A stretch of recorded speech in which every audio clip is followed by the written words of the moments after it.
let me start with my career progression, which started really when I was working as a financial analyst in the investment banking division, which happened, by the way, after my post graduation. So I was hired from the campus and I was hired as a financial analyst. I worked in the investment banking division of Union Bank of Switzerland. I was assigned the sector of financial institutions group, also known as FIG in short. So there are multiple sectors in investment bank. There is a healthcare sector, for instance. There is a gig sector. So I was being given the financial sector, which was also known as FIG. So as a financial analyst, I was being entrusted with the duty of creating pitch books for our clients that were based in regions of the USA, European regions, and APAC, which is also known as Asia Pacific. So we had all these interactions with the bankers which were in other locations across the world, and we used to cater to their requests. So the kind of request that we had was about, let's say, for example, if they went for a deal, a mergers acquisition deal, so they would want to know how well the partners were working in terms of their scalability or profit making and all of those stuff. So we were given the task of arranging their work in a way that can be documented in a pitch book. So the pitch book that we used to create contained information about the company's whereabouts, then also about their profit margins and what exactly were they working on. And then there was one very integral part of that pitch book, which was about their valuations. So as an analyst, you're required to, play around with the numbers and come up with some figures that could shed some light on their profitability and also their future growth. So mostly my work there in the UBS was confined to this particular task where I was, creating pitch books for the companies who came us with the request. Apart from that, every now and then we also used to update certain pitch books that were already present there. So, for instance, if you have already given them a pitch book about some merger or acquisition or an acquisition or dilution kind of thing, then they would want you to sort of update the information that you have already documented or recorded in those pitch books. So we had several softwares also. Then we used those softwares and we did what was required. For that, I would also like to share some information about people who are interested to find a job in the investment banking sector or investment banks, and what should they really equip themselves with, which would make their journey into transitioning this into this particular thing easier. Well, for the starters, I think you need to have a little proclivity towards mathematics, right? Because this is something that will be required, particularly when you are valuing the company or you're working with models such as say DCF or other such models or regression models, for instance, right? So for those things, you need to have a strong background in maths because you would probably be playing around with numbers and making sense of the numbers that you're given.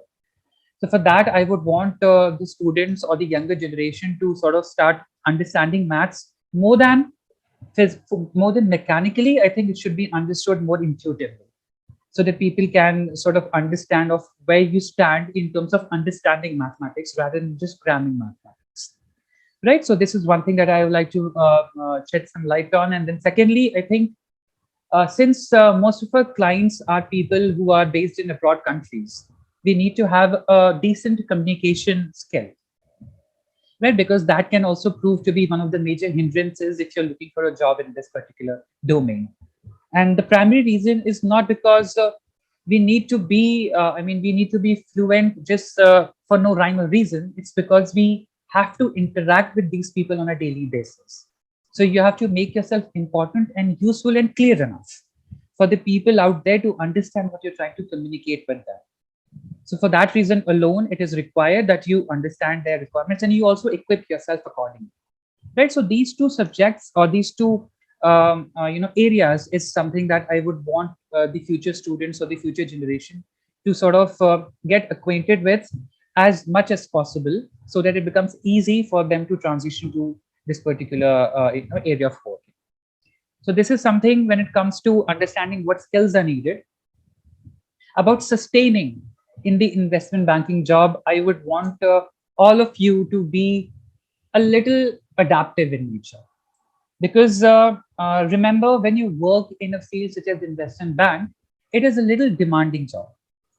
Demand in the sense like you will be required, sometimes you will be required to sit for longer hours. You have to be confined to your chair and desk, and you have to sit there for many times. I sat there for 14, 15 hours. So you should be happy in what you do, which is how you will be able to sit there for longer hours and really contribute significantly to the company's growth. Understand, when you work in a corporate, your client is your god, so you cannot really afford to displease your god, right? So you have to think accordingly, and you have to have that adaptability and that mental preparation to sort of sit there for 13, 14, 15 hours at a stretch. I mean, not every time it's going to happen that way, but most of the times when you have requests and when you have emergent urgent things to do, you will be required to sit there.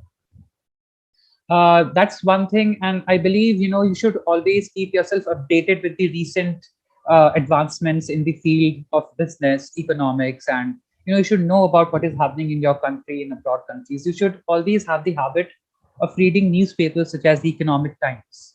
That is one very important fact. In fact, even before you get into an investment bank, I would suggest you to start developing that habit of reading papers such as Financial Times and other newspapers that talk about stock market and what is happening around the world, the business world.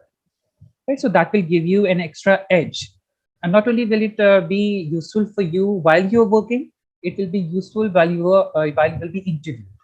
So sometimes, when people come to interview you, they're going to ask you about the whereabouts and about the current situations. So for that, you should gear up yourself accordingly.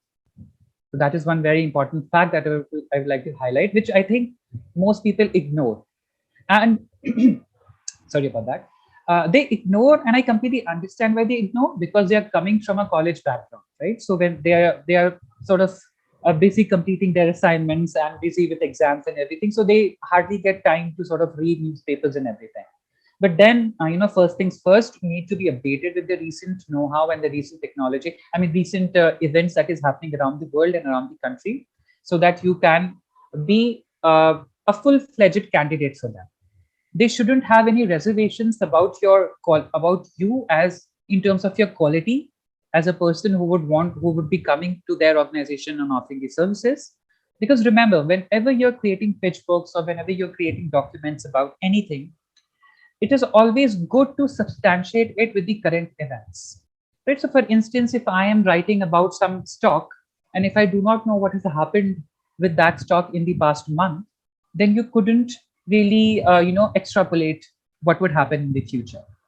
So here I will talk something about how the knowledge of statistics and probability will be helpful in this case, particularly if you are going to a typical, broker's side of work. So when you talk about Moody, for instance, JP Morgan and all of those companies, you will be sometimes kept in fields of valuation and DCFs and stock price extrapolation and all of those things. You will be required to work on several models. When you're required to work on several models, yes, the first thing is you need to be updated with the mathematical fundamentals and mathematical integrities. But along with that, you should also know what is happening with the stocks in the recent times, right? Because without that information, you cannot include that information in your analysis, and then your analysis is going to go haywire. So you should know how to incorporate those events correctly into your model and then work with it.